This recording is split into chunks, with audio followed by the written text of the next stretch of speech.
I'm Zach D. Roberts, and this is episode 23 of the Visu.News podcast. This week, I'm here with activist, comedian, and actor Nato Green. He's one of my favorite comedians working today and has recently released the fantastic Whiteness Album, out now on Blonde Medicine Records. You can find it on all streaming platforms. Truthfully, I cannot recommend this album enough. Donald J. Trump has been president for 1 year and 355 days. Tonight, I am speaking to you because there is a growing humanitarian and security crisis at our southern border. Under attack by criminal gangs, by criminals themselves, by the human traffickers, and by drugs of all kinds. Yeah, I just don't see a pathway forward. Somebody's got to, get some energy to fix this. I'm here with Nato Green. You describe yourself as the country's only semi-functional hybrid of comedian, writer, and union organizer. So, Nato, what does politics have to do with me? It's funny. I have a joke about that. Yes. I when I started out doing comedy, I was uncomfortable with identifying as a political comedian because I felt like the archetype of that was I thought of Mark Russell doing clever, satirical songs on PBS or whatever. And that so much of what, the way that people talked about political comedian was it was always a white guy making jokes about the news. Yeah. And then there was this whole other tradition of Richard Pryor and Chris Rock who were doing social criticism, but they didn't get they weren't under the umbrella of political comedian. And so, because I'm actually an organizer and I'm actually an activist and I genuinely love strikes and protests and going door to door, talking to voters and doing get out the vote and stuff like that. I love testifying at government hearings. I do these public comment stunts where I do public comment in joke form, and mostly as an opportunity to roast the opposition. And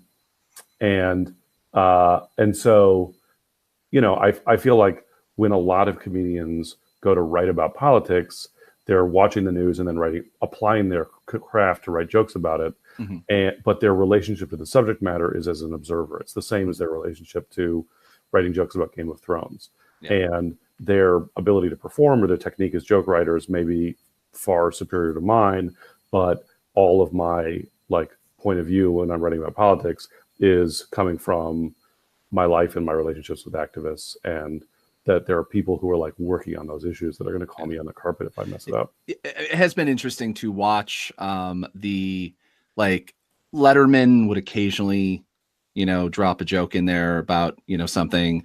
But the last several years, basically since The Daily Show, everyone has attempted it. And it's been interesting to watch specifically. I don't know how you feel about Jimmy Fallon, but Jimmy Fallon's I'm going to be the apolitical one. And then, oh crap, everyone else is kicking my ass in the ratings, and then desperately trying to remake his image after fluffing Donald Trump's hair. Right. Yeah. I mean, and I think you can't, in some ways we're potentially fast approaching a political comedy glut. But the weekend that Trump was inaugurated and the weekend of the Women's March was during San Francisco Sketch Fest. So all these incredible comedians were in town. And as a comic, that you have to acknowledge what's happening. You know what I mean? If you're doing a show in a comedy club and the audience had to stand in line in the rain to get into the club, you have to talk about the rain before people can pay attention to your jokes about whatever else. And it was kind of like that with Trump. Everybody felt like they had to talk about it. But people who had never thought about politics before in the context of their comedy didn't really have a point of view. And so there was this level of tentativeness about I guess I have to address this now. Can I go back to talking about my kids or whatever? Yeah. And so, in some ways I felt like it was, you know, it was like my time, because it's like I'm ready for this. Well, literally on Twitter, two things are trending right now on Twitter, at least on my Twitter feed. One is Beto O'Rourke is live streaming his dental cleaning. And the other one, in I guess his desperate attempt to be AOC, and the other one is that Steve King just did the congressman from Iowa, just did a interview with the New York Times where he goes, when did white supremacist become such a bad term? So, which, you know, I mean, he's the well-known white supremacist from, he's less Republican than he is actually a white national, white supremacist, however specific, whether you want to use the term nationalist or supremacist. So it is interesting because, like, I've always been like, you know, Carlin, Bill Hicks were basically like my core favorite comedians as a kid, and even, God fucking forbid, the Off-White album, Dennis Miller, back before when he was just a libertarian-esque type person, not a full, I don't know, nutcase. I mean, he's not even I don't even think he's a conservative now. I think he's just lost his mind after 9/11. But right. What we call that the Christopher Hitchens. He went full Chris Hitchens. Yeah, I think he went past Chris Hitchens, because it's too bad. As Chris Hitchens is still alive, he'd probably be doing a podcast with Jordan Peterson or something like that at this point, and talking about what's the matter with white men these days or something. Right. But, you know, I mean, what is that? You know, as you have a great bit on Whiteness Album about Nazis, where we used to, you know, like, I think lefty political people used to kind of talk about Nazis in this kind of theoretical way, like, oh, that dude's a Nazi. Like, it didn't rarely actually mean that. No, he literally has a swastika right here, right, under his shirt. And, you know, now we have Nazis like actually in the streets, and you have the great bit about where you talk about oh my God, I'm sorry, I'm blanking on the comedian's name, where you'd open for the comedian Paul Mooney. Yeah, Paul Mooney, a fantastic comedian. And he would basically refer, he's like, oh, this white dude or this Jewish dude thinks he's white, in the way he would say Jewish. Can you explain that a little bit? Like, that was the worst thing to ever ask a comedian to explain a joke, but I mean, Paul Mooney said, you know, because I'd self-identified as Jewish and white, you know, he said, you went white, ask the Klan how white you are. Yeah. And there, you know, so there's the thinking around that, there's a backstory, which is, I went to college in Portland, Oregon in the mid-90s. And I was at a party once off campus, and it was like a big house party. And there were a group of people, there was like some like basement room where people were hanging out in Nazi paraphernalia in Portland, Oregon, you know, like swastikas, SS helmets, the whole thing. Yeah. And I went to the host of the party and I was like, what the fuck, man? Why did you let Nazis in this party? And he said, oh, it's okay. They're not Nazis. That's just their thing. Like, wait, what? Like, wait, I mean, it's like cosplaying it, or just they? Yeah. It was like an aesthetic choice. That they were like dabbling in a Nazi look, you know. Yeah. Like, which, I mean, as we know now, Portland is this weird bastion of like, well, kind of like progressive leftyism, like hipster leftyism, and then also at the same time, it is a huge like den of it's not necessarily where the white supremacists live, because they come in from usually from out of town, but it does have this, because I mean it is this weird. I mean, San Francisco and, you know, a lot of the West Coast has the big cities have this weird thing where, yeah, it is perceived as, you know, the left coast, but it has a white supremacist problem.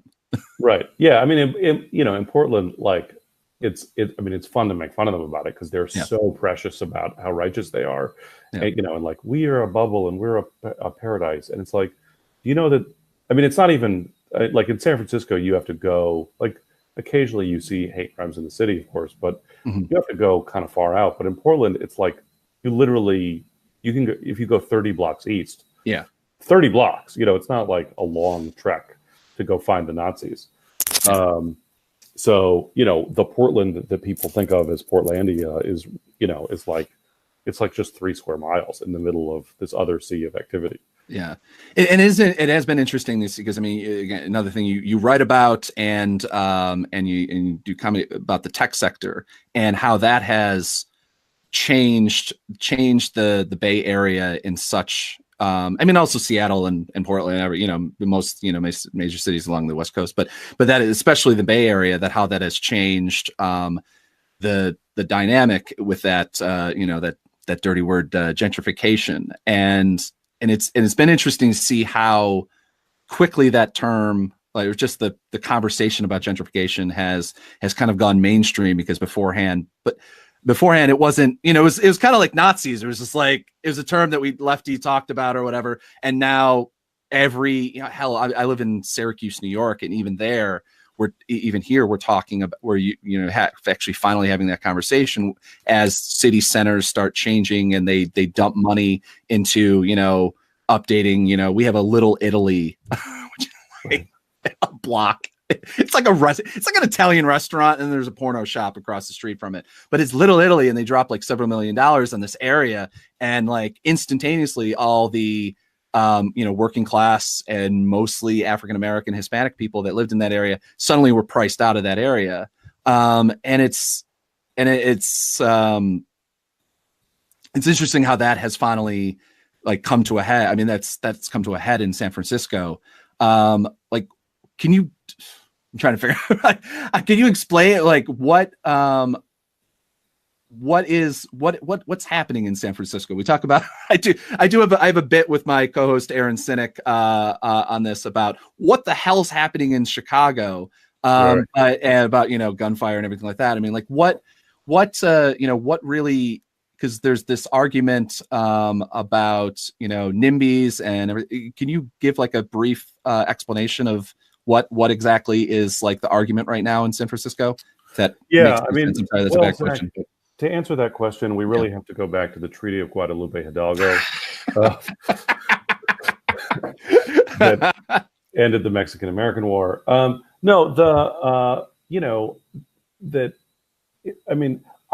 don't love talking about gentrification because I feel like it's an analytically imprecise term. Yeah. That gentrification is sort of a catch-all to talk about displacement and real estate and racism and inequality and yogurt shops or whatever. I sort of like, there's a bunch of related things happening, but there's also a certain amount of like gentrification is whoever came after me. Yeah. That I don't find particularly useful. I think what we're talking about when we talk about gentrification is like, the Bernie Sanders campaign has, and Occupy, starting with Occupy and then through the Bernie Sanders campaign and what's happening now, there's been this, incredible effort to move the conversation about inequality, economic inequality and wealth inequality into the center of American progressive politics. And so we talk about like what it means for the wealth to be concentrated in the 1%, but that's not distributed evenly in space. You know what I mean? Yeah. Geographically, the wealth is pooled in a small number of places, like a really small number of places, like, to the largest degree, maybe 5 cities, like, account for such a significant amount of it. And then there's a whole bunch of places that are, where there's effectively no economy. Yeah. And so, so gentrification is like those of us who are catching the brunt of, it's like you lose coming and going. It's like either you are, living in, I don't know, Espanola, New Mexico, and you're taking a beating because of historic disinvestment and plunder, or you live in San Francisco and you're taking a beating because there's so much money coming in that there's, no room for anybody else to breathe. Because if you're not a millionaire, so that's like essentially, San Francisco has always, I mean, people, during Occupy, we talked about San Francisco as Wall Street West. That San Francisco has a long history of being the financial sector of the Pacific Coast. And, now is like the Greater Bay Area is the, really the control room of the entire digital economy. And so what it's, that there's been like having these tech companies here, it means that it's sort of become this like feedback loop of increased investment and displacement and greater and greater commute times. And I mean, that there's this incredible group here in town called the Anti-Eviction Mapping Project that has built these like fantastic time-lapse visualizations of evictions in the city. It's just a map of the city showing evictions over time. It's like, it's a fucking bloodbath. Like, my brother and mom were living in non-rent controlled housing and, had to move to Colorado. So it's, having kids in public school, it's like, you see the damage in real time. Like, it's particularly, there'll be like a Black child in their class who will disappear one day. Oh, wow. Because, suddenly their family had to make a break for it. So people talk about it in these very dispassionate, like economistic terms. And there's some, obviously that's real. But there's as much of that, what I feel on a day-to-day basis is like, there's also a degree of trauma, and psychological pain of who gets to occupy public space. Do you know what I mean? Like the Mission District is this historic Latino neighborhood that was a receiving point for, Salvadorans and Nicaraguans and Guatemalans who were fleeing the U.S.-backed wars in Central America, who are now being displaced by techies. There are still a lot of Latino immigrants families in the Mission, but it's like you don't get to see them. Do you know what I mean? You see tech people promenading, and I see them because I'm like, if I'm near the subway stop at midnight, I get to see people coming back from work at their restaurant jobs downtown. You know what I mean? So it's like, it's not just the people are getting pushed out, but the people that are here have less and less space to exist. You know what I mean? Do you have any advice on going through this battle a little bit long? I mean, obviously New York City's had its own different type of inequality and gentrification, all of that. But now that Amazon HQ 2.5 is going into the DC area and the New York City area, I think that, I mean, is the tech companies, is it a different type of I mean, for lack of a better term, inequality, gentrification, is it different than, say, just your normal everyday changes? I mean, in the next year or two, you're going to have another, I think it's 20,000 people drop into Queens, in an area that already, I mean, I used to live in Queens. The rents, astronomically went up in the past 6 years since I've left. I couldn't ever afford to move back there. Do you have any advice on how to fight it, or whether is it a possible battle to fight, or is it? Yeah, I mean, so let me switch gears from a second, from my comedian hat to my organizer hat. Exactly. I spent many years. I probably spent 7 years working for the nurses union. We organized a successful campaign over the course of a decade. We blocked a $2 billion hospital development project. And people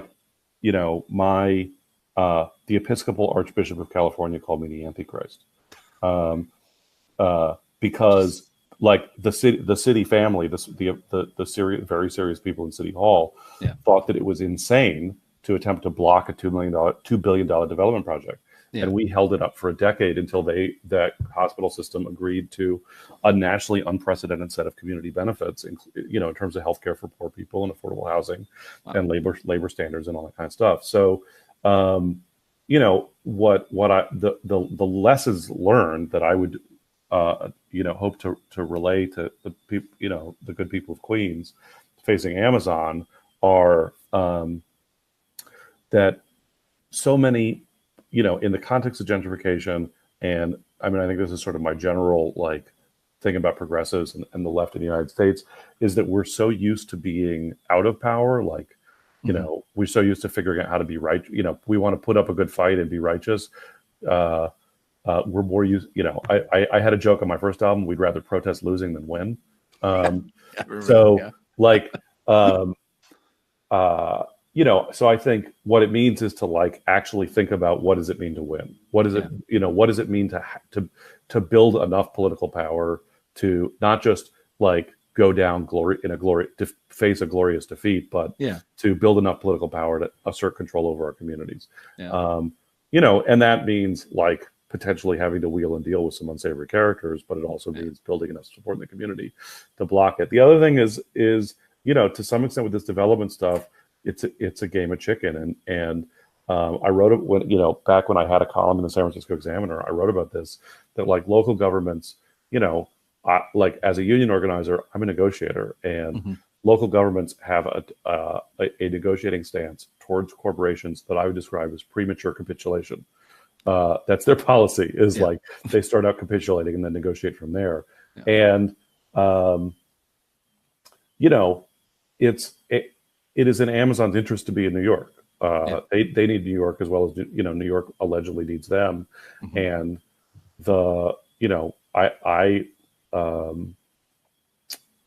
I think you never really know what's on the table until you're willing to walk away.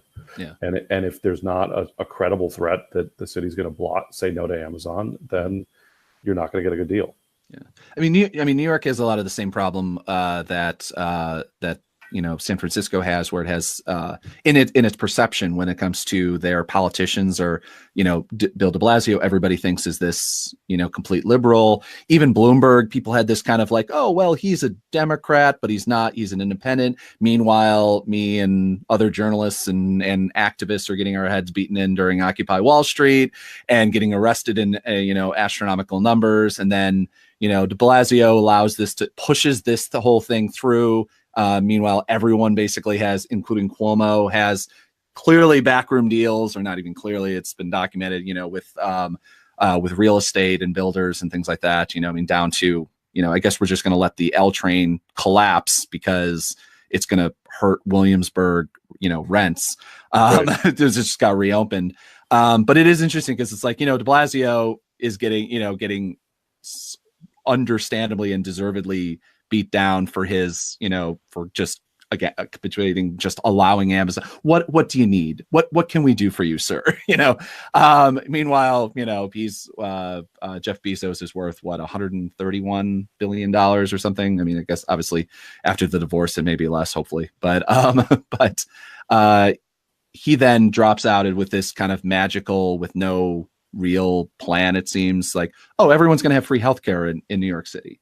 And this kind of weird, okay, well, there's a lot of great services and there's different things, but actual being able to live in New York City is too expensive. Never mind being able to afford health insurance, it's its own whatever thing. I mean, in New York State, it's not as good as California, but it's pretty good. When after ACA. But it is interesting because there's this outside perception of extreme liberalism, and then or even far left socialism. But when you actually try to have a conversation with people who live other places and have this and be oh no. It's not like that at all. Believe me, for us, it's, for New York City, it's, oh, I'm sorry, but Staten Island still exists. And every mayor that comes in has to remember, oh, we can't completely lose Staten Island or otherwise I'll lose the race. And so the police unions are still able to do whatever the hell they want to do, still be able to stop and frisk, even though that's supposedly not happening. So I don't know if there's a question there, but yeah, I mean, that's, San Francisco, I posted this the other day that people love to say, people in San Francisco are always we should blah, blah, blah, something that I think we should do because San Francisco is the most progressive city in America. And it's we need to stop that. San Francisco had a black population 20 years ago that was about 15%. Now it's 5%. The last black neighborhood in San Francisco is the jail. Yeah. So, which is more than half black. So it's like, you know, as one of my political mentors used to say, what San Francisco liberalism means is that you get evicted by someone with a free Tibet bumper sticker on their car. Yeah. So, you know, that's like, and by the way, I mean, I do think, you know, I like, as much as I hate, you know, corporate sellout Democrats with a fire that burns deep within me, like, you know, I think, I mean, I look at, you know, here in California, the politics of the state, like the Republicans are dead. You know, Republicans couldn't crack 40% in the statewide race. Republican registration is about around 25%. Democrats hold all the top statewide offices and more than super majorities, like 75% in both chambers of the state legislature.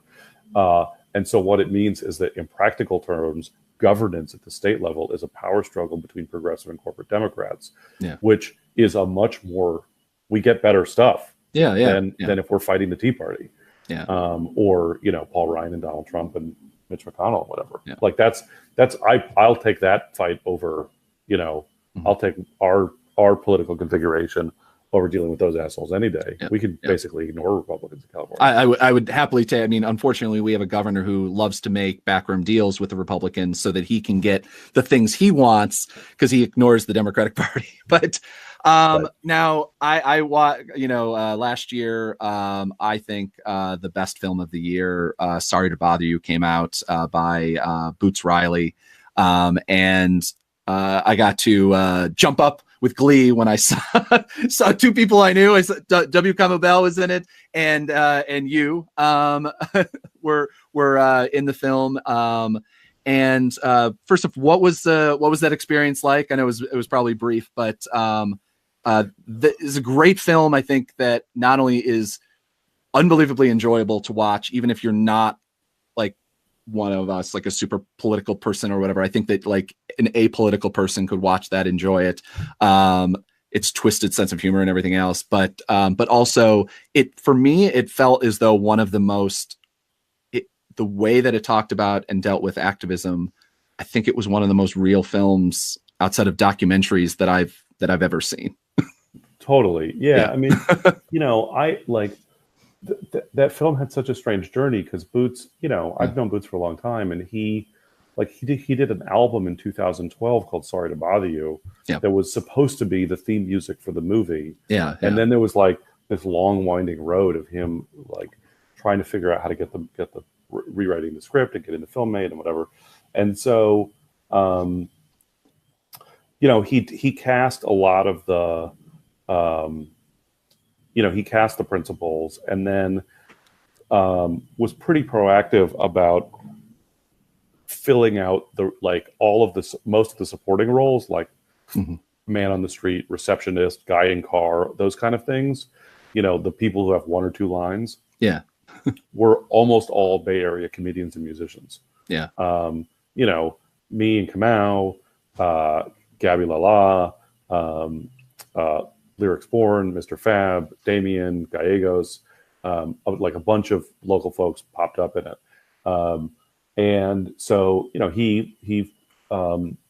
they were starting to fill out some of the smaller roles, and Boots called me one night and was like, "Hey, I need your deadpan."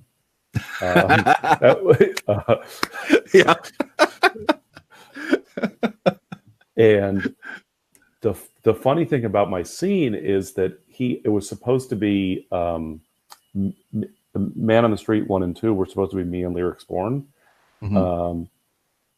And like the night before, they changed the call time, and someone forgot to tell Lyrics Born. And so I got down to the set, and they were like, because it was like, you know, it was like 8 a.m, and they're like, "Oh no!" And so Boots was like, "Hey, is there anyone that you know who lives near here that you have some like comedic chemistry with that you can call?" And I was like, "You're asking for Kamau. Just ask for Kamau." You know what I mean? Like, I know that this is a long way of saying, "Can you call Kamau?" Because it was early in the morning, I called Kamau, and he was like, "What's happening? Is the revolution happening now?" Makes sense. So he came down and we did the scene, and as is the story of my life, I was like the least famous person, and so like so it's like I feel like that's my brand, the least famous person I know. So like we'd be standing on these streets filming in Oakland, and it'd be like me and Kamau and Boots and Lakeith Stanfield. And and other like black people from Oakland would walk up and be like, "Oh, I know all of y'all. I need a picture with you." And I was like, "Look, we don't need to pretend. I know that I'm not who you mean by all of y'all. I'll take the picture." Yes. Yeah. No, I know the feeling as a photojournalist. I'm like, I know you don't want a photo with me. I'll just take the photos. So, but I have to wrap up. But tell me briefly about you do a podcast with Francesca Fiorentini. Tell me a little bit about the Bituation Room. The Bituation Room. So Francesca, after her web series News Broke wrapped up, she decided to start a podcast. The Bituation Room, I think, is 12 episodes deep, and she's done a good job of mixing comedians and activists and thinkers. So it's not just like a comedy hang, and it's a fun like way of ranting about politics. Yeah. And not just being involved, but I appreciate the production value of it. And so we decided, Francesca and I had been on a number of occasions done like live political panel events, and we just like doing it, where we're like doing a live chat structure, and decided we wanted to do one episode a month of the Bituation Room that I co-host as a live episode. So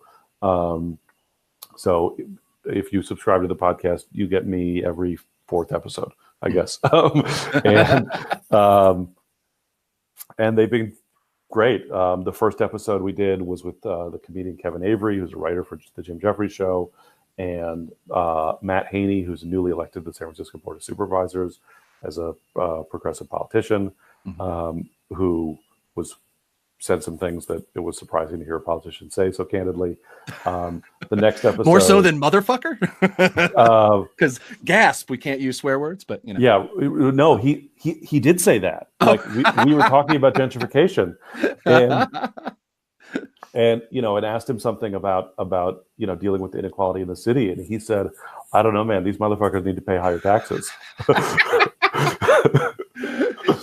This is I know like you gotta run, but like it is something that amazes me. It's just like the entourage of things that Steve King, the way like the cantaloupe calves, like when he talked about